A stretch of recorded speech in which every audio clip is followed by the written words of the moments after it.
रवींद्र चव्हाण लवकरच भाजपचे नवे प्रदेशाध्यक्ष येत्या 1 जुलैला मुंबईत अधिकृत निवड करून घोषणा होणार असल्याची माहिती।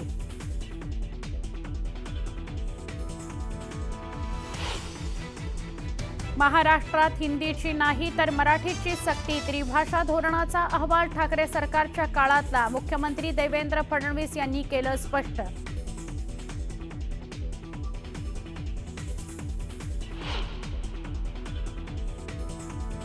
महानगरपालिकेच्या निवडणुका नसत्या तर कदाचित इतके वेगळ्या पद्धतीचे विरोध झाले नसते।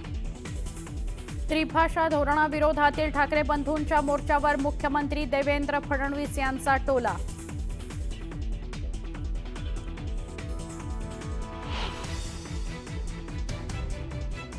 सगळे मराठी भाऊ आणि बहीण एकत्र चालतात, वाद कुठचाच नाहीये आणि एकत्र येणं मला वाटतं महाराष्ट्राच्या मनात आहे।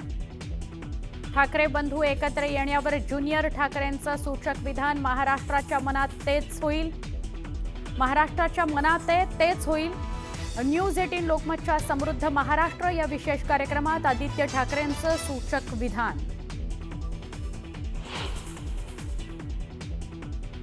न्यूज 18 लोकमतच्या समृद्ध महाराष्ट्र कार्यक्रमात आदित्य ठाकरे आणि संदीप देशपांडेंचं हस्तांदोलन। राजकीय मतभेद असतात पण मनभेद नाहीत, देशपांडेंचं स्पष्टीकरण।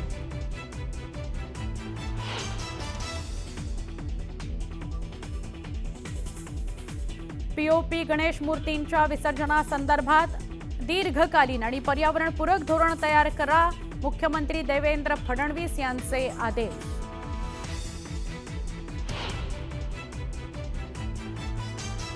अरुणाचल प्रदेशमध्ये ढगफुटी सदृश्य पावसाचा हाहाकार, कुलू कांगडामध्ये मुसळधार पावसाची हजेरी, पंजाब हरियाणासह हिमाचल प्रदेशमध्ये पावसाचा अलर्ट।